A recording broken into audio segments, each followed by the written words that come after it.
রাসূলুল্লাহ আলোচনা শুনবো আল্লাহ তোমার নবীকে কি মাকাম দিয়েছে, কি মর্যাদা দিয়েছে। আম্মা আমিনা বলতে লাগে যখন আমার মুহাম্মাদের দুনিয়ায় জমিয়ে আসাটা সময়টা কাছাকাছি হয়ে যায়, আমি আমিনা বড্ড ভয় খেয়ে গেলাম, আমি আমিনা বড্ড ভয় খেয়ে গেলাম। কেননা আমাদের যখন বাচ্চা প্রসব হয় ওই সময় দিয়ে আরো 3-4টা মহিলা দরকার করে, ঠিক আছে? আমাদের বাচ্চা প্রসবের সময় হয় আরো 2-3টা মহিলা দরকার পড়ে। বলতে লাগে আমি বাড়িতে একা ছিলাম, বড্ড ভয় খেয়ে গেলাম। কি বলে আমি তো আসার সময় ঘুরিয়ে এসেছে, ওই সময় আমি দেখতে লাগি আমার বাড়িটা নূর হয়ে যায়। কিন্তু এত সুন্দর যুবক যুবতী মহিলা আছে আমার বাড়িতে যায়। আমি আমিও বলতে লাগি তোমরা তারা কোথা থেকে এসেছো? ওই যুবতী মহিলাগুলো বলেছিল আমরা দুনিয়ার কোন সাধারণ মহিলা নই, আমরা আল্লাহ জান্নাতে ওই পুরোটা বলতে লাগে আল্লাহ পাঠিয়েছে জান্নাত থেকে তোমার ঘরে পাঠিয়েছে। কেন জানো? আল্লাহ বলেছিলেন কেন? কেননা ওই পুরোটা বলতে লাগে কেননা তোমার ঘরে যেতে আমরা চলবো যে মহাভারতের জন্য আমার দুনিয়াকে আল্লাহ সৃষ্টি করেছে ওই নূরে মুহাম্মাদের খিদমত করার জন্য। আমাদেরকে জান্নাত থেকে আজকে তোমার বাড়িতে পাঠিয়েছে।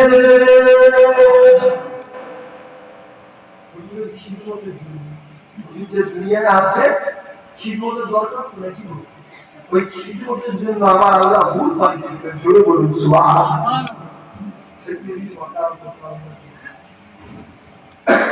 সেই নবীর ইজ্জত তো আল্লাহ। একটা কথা আপনাদেরকে বলি, প্রতিটা মাহফিল আমি প্রতিটা জলসা এটা আমার বলতেই হবে, এটা না বলে আমি মানে জলসাতে করছি আমার শুধু মনেই হয়। কথাটা কি? এই সমাজে কিছু মানুষ আছে যাদের মাথার টুপি আছে, যাদের মুখে বড় বড় দাড়ি আছে, যারা বড় বড় জুব্বাও করে, কিন্তু কথার দ্বারা এইরকম মাহফিলে বসে বসে কথার দ্বারা আমার রসুলের সাথে দুশ্মনী করে। শুনছেন আপনারা? আমার নূর নবীর শানকে ছোট করে। এদের উদ্দেশ্য একটা আছে, এদের উদ্দেশ্য অবশ্যই আছে, কাজটা করতে পারি উদ্দেশ্য তো আছে। এদের উদ্দেশ্য কি না ঈমান রাখতে থেকে ঈমানটাকে কেড়ে নিতে হবে। একটা বড় চক্রান্ত এটা। শুনছেন আপনারা? পশ্চিমা দেশের একটা প্রোডাক্ট এদের মধ্যে দেওয়া হয়েছে, এরা সেই আমাদের ঈমানদারদের ঈমানটাকে কেড়ে নিতে হবে। এই চক্রান্তের উদ্দেশ্য শুনছেন না? শুনেছেন? আর ঈমানদারদের ঈমানকে কেড়ে নিয়ে কি হয়? কেননা রাসূলুল্লাহ জানিয়েছে একটা মানুষের মধ্যে সবথেকে গুরুত্বপূর্ণ জিনিস যদি কিছু হয় ওই জিনিসটাই হচ্ছে ঈমান। বলুন সুবহানাল্লাহ। যদি ঈমান আপনার যদি না থাকে সারা জীবন আপনি সারা জীবন বুঝে যাচ্ছেন, পাঁচ বছর প্রত্যেক বছর হয়ে যাচ্ছে, মাথায় রাখবেন জান্নাত অনেক দূরের কথা, জান্নাতের সুগন্ধ বলে। কেননা জান্নাতে যেতে গেলে সর্বপ্রথম যে জিনিসটা দরকার ওই জিনিসটাই হচ্ছে জীবন। আর জীবনদার কাকে বলে? না লা ইউমিনু আহাদুকুম হাত্তা আকুনা আহাব্বা ইলাইহি মিন ওয়ালিদিহি ওয়া ওয়ালাদিহি ওয়ান নাসি আজমাইন। হুজুর জানিয়েছে সব কিছু সব পিতা মাতা সন্তান সব কিছু যদি হুজুরকে না প্রেম করতে পারো ঈমানদার। এই কথা বলা আমি কেন বললাম? যার কারণে মানুষ আছে আপনারা আজকে আমার রাসূলুল্লাহ আগমন উপলক্ষে মাহফিল প্রতিজ্ঞা করেন যে আমরা যখন আমাদের চোখে বা কানে শুনবো যে আমার নূর নবী সালে বিয়ে করছে, মুস্তারি করছে, তার জবাব আমরা বলেন ইনশাআল্লাহ। বলেন ইনশাআল্লাহ, জোরে বলেন না ইনশাআল্লাহ। প্রতিবারের তিনটা সিস্টেম আছে, শুনে গেলাম আজকে যদি বুঝতে পারো তাহলে মুস্তারি হবে। আর তুমি শুনে গেলে তুমি কি বলে ওই ঝুট বলে রসুলের সামনে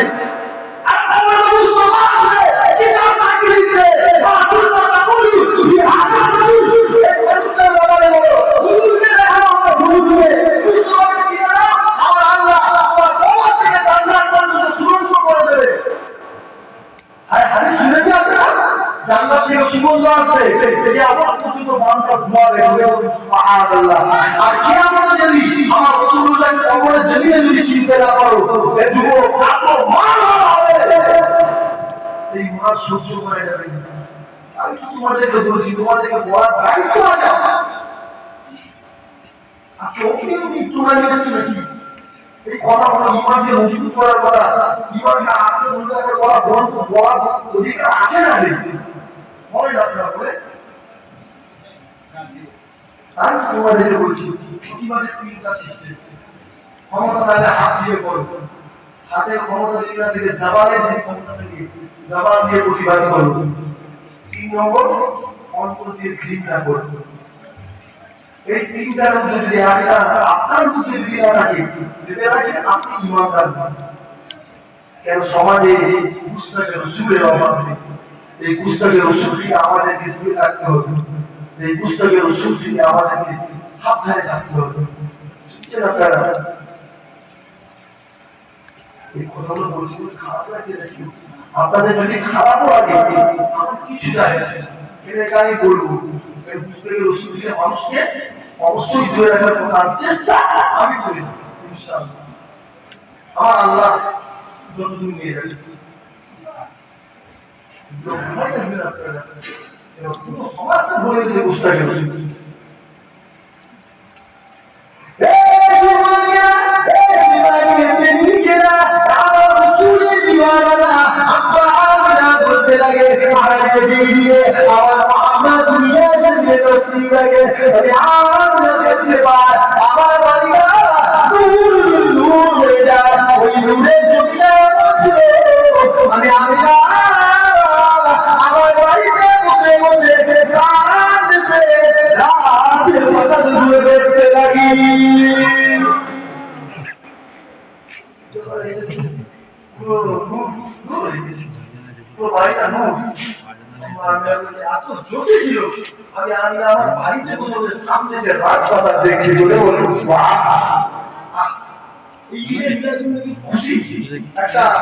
ছোট্ট কথা বলে দেয় আবুল আহাব কাফের ছিলেন। তারপরে কাফের ছিল আবুল আহাব যেটা কি সূরা আছে না তাববাদিয়া আদিলা কথা কাফের ছিল।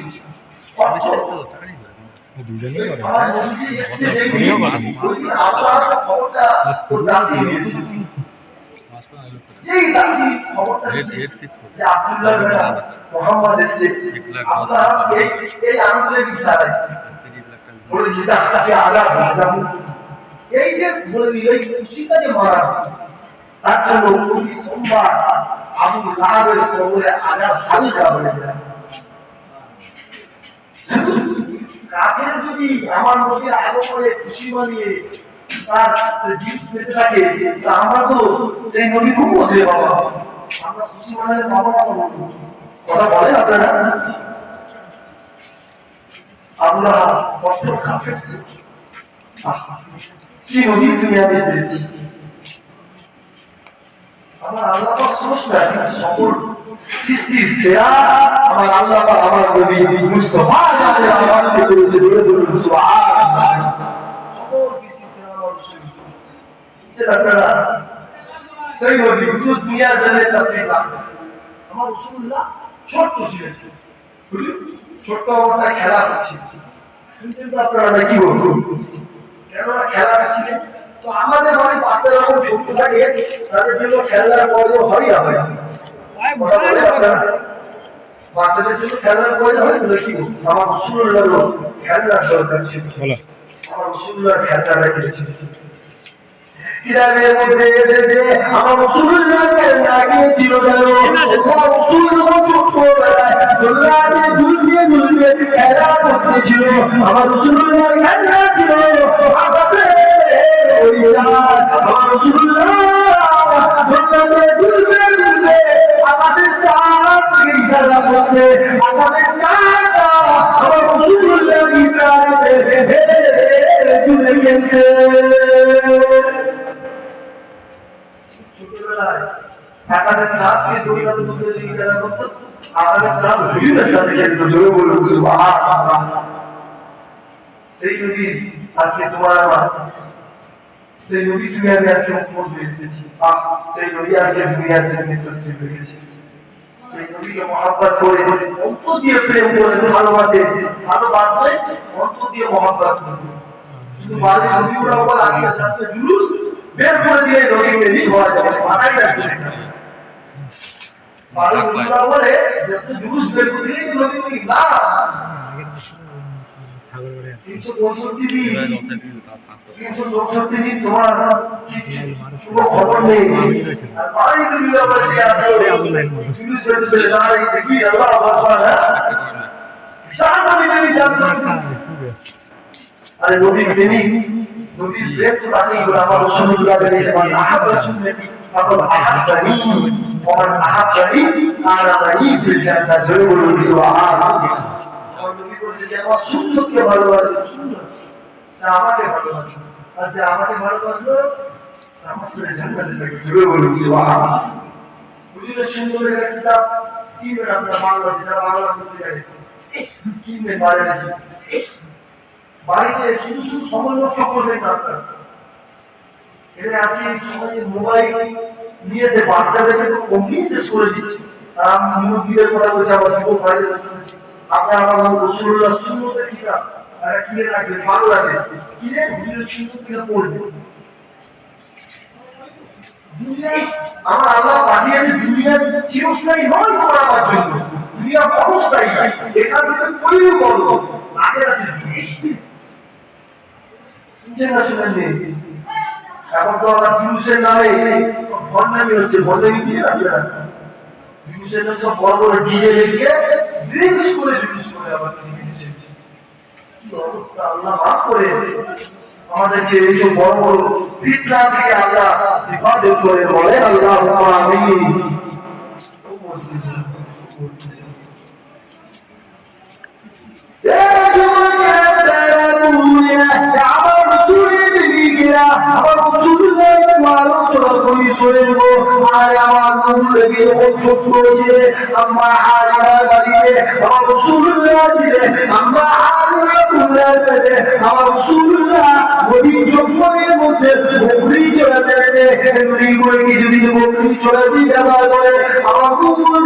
শরীরটা খারাপ হয়ে যায়। শুনছেন আপনারা? একটু বলি, আমার রাসূলুল্লাহ জঙ্গলের ভয়ঙ্কর ভাবে পশুরা কেমন ভালোবাসছিল একটু বলি। আম্মা হালিমার বাড়িতে ছিলেন, জানেন তো আপনারা? আম্মা হালিমা ওই সময় মক্কার ওইটাই পরিবেশ, ভৌগোলিক পরিবেশ ছিল যে তাই আমাদের পানি হিসেবে একটা কিছুদিন থাকে। আমার রাসূলুল্লাহ আম্মা হালিমার বাড়িতে ছিলেন, খুব মন দিয়ে শুনবেন। আমার হালিমার বাড়িতে আল্লাহ নবী ছিলেন, ওনার মেয়ের সাথে আমার রাসূলুল্লাহ জঙ্গলের মধ্যে বকরি চড়াচ্ছিলেন। এমনি হঠাৎ কিছুদিন যাওয়ার পর ভিতরে শরীর খারাপ হয়ে যায়, 2-4 দিন জঙ্গলে আর ঘেরে এমনি সময় আমার হালিমার কন্যা বকরি চড়াতে গিয়েছে। আর এই বকরির মধ্যে সব থেকে বড় পশুটা, সব থেকে বড় পশু, জঙ্গলের ভয়ঙ্কর এক পশু, ওই বড় পশুটাকে বকরিটাকে নিয়ে চলে গেছে।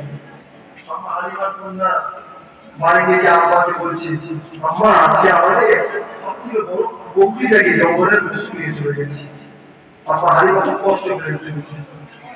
আমার রাসূলুল্লাহ বলছে, আম্মা জান আপনি একটু অনুমতি দেন, আম্মা জান দেখি জঙ্গলের মধ্যে গিয়ে আমার আম্মার বকরিটাকে কে নিয়ে গেছে একটু দেখি।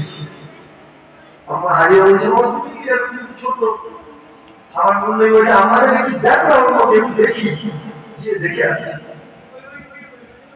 আম্মা হালিমা অনুমতি দিলেন। আল্লাহ নবী জঙ্গলের মধ্যে গিয়ে একটা বড় জায়গার মধ্যে আমার রাসূলুল্লাহ দাঁড়িয়ে গেলে, রাসূল দাঁড়িয়ে বলতে লাগে, এ জঙ্গলের পশুরা আমার আম্মাকে বকরিটাকে কে নিয়ে গেছো?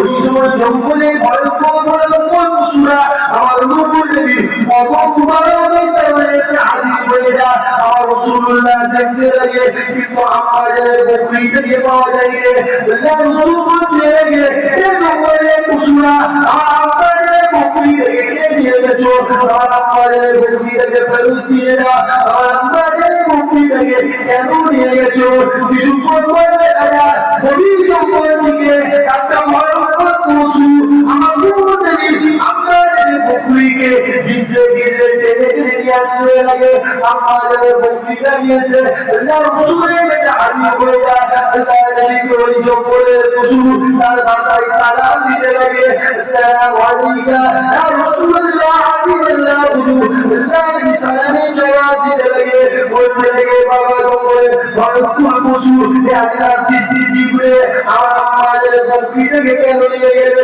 তুমি কি জানতে না এটা আমার আমাদের বকরি ওই জঙ্গলে পশুরা বলতে লাগে ইয়া রাসূলুল্লাহ হাবিবাল্লাহ হুজুর বেয়াদবি ক্ষমা করবে হুজুর বেয়াদবি মাফ করবে হুজুর আমরা জানতাম এটা আপনার আমাদের বকরি তাহলে বাবা কেন নিয়ে গেছে বাবা ওই জঙ্গলে পশু বলতে লাগে ইয়া রাসূলুল্লাহ হাবিবাল্লাহ হুজুর আপনি বিগত কিছুদিন হলো এই জঙ্গলের মধ্যে আসছে আমরা আপনাকে দেখতাম আমরা আপনাকে দেখে খুশি হয়ে যেতাম ইয়া রাসূলুল্লাহ হাবিবাল্লাহ হুজুর দু চার দিন হয়ে গেল আপনি আর জঙ্গলের মধ্যে আসছেন না তাই তো আপনাকে দেখতে পারিনি মনটা ব্যাকুল হয়ে গিয়েছিল তাই তো আমরা আপনাদের বকরিটাকে দিয়েছিলাম কেননা আমরা চাইতাম আমরা আমাদের বকরিটাকে যদি নিয়ে আপনি অবশ্যই আসবে এই বকরিটা নেওয়ার জন্য আপনি অবশ্যই জঙ্গলের মধ্যে আসবে আর আপনি যখন জঙ্গলের মধ্যে আসবে আমরা আপনার ইচ্ছা আমরা আমাদের বিড়ালের মিটিয়ে দেব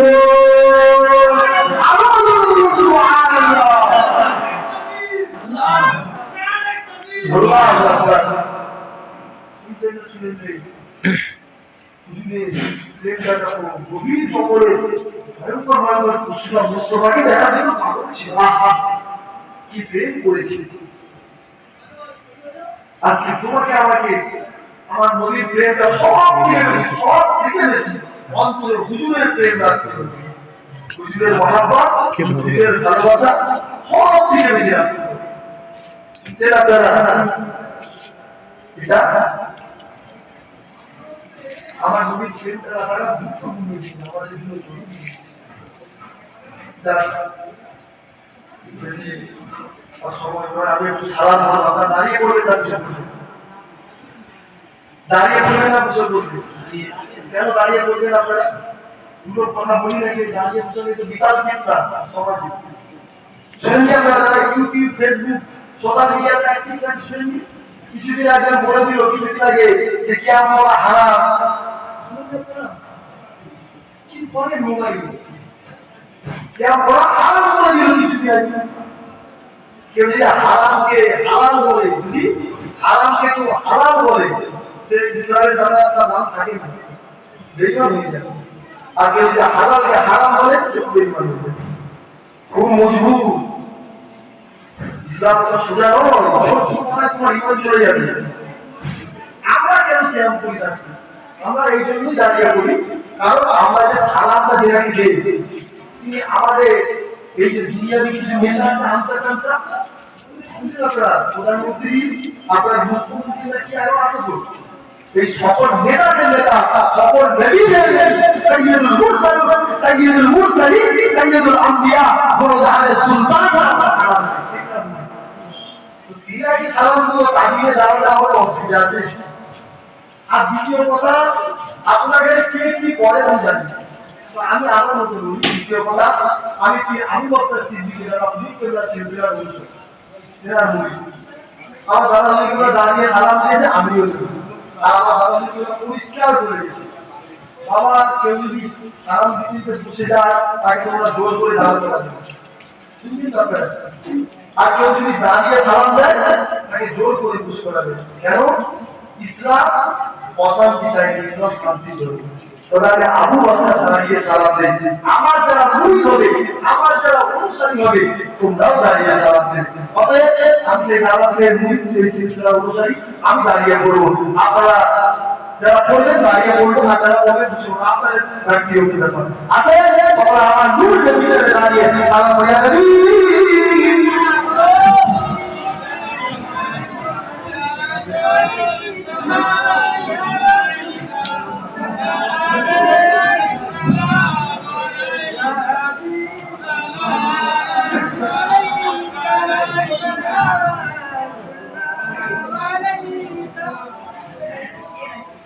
মাশাআল্লাহ কষ্ট পেলেন নাকি গো কষ্ট পেলেন নাকি তারপর বললাম যদি কষ্ট পেলে হুজুরের প্রেম করতে হবে হুজুরের জুতোটা জুতো নয় হুজুরের জুতোটা আছে জুতো মুবারক জোরে বলুন সুবহানাল্লাহ হুজুরের জুতো জুতো নয় হুজুরের জুতোর সাথে যে দিতে বলে এটা মুহাম্মাদের জুতো আছে কোন মুক্তি আছে কত দিন না দেখি কেউ যদি বলে এই রকম মোহাম্মদের জুতো সমস্ত বেইমান আর এটা মুস্তফা জুতো ওরা জুতো নয় ওরা জুতো মুবারক সুবহানাল্লাহ রে ভালো ভালো মোহাম্মদ কঠিন আছে ওরে কি আছে মোদের কবারে গুনাহগার উম্মত আমাদের রহমত হইবে সঙ্গে হে মাসরে ইয়া নবী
মাশাআল্লাহ মাশাআল্লাহ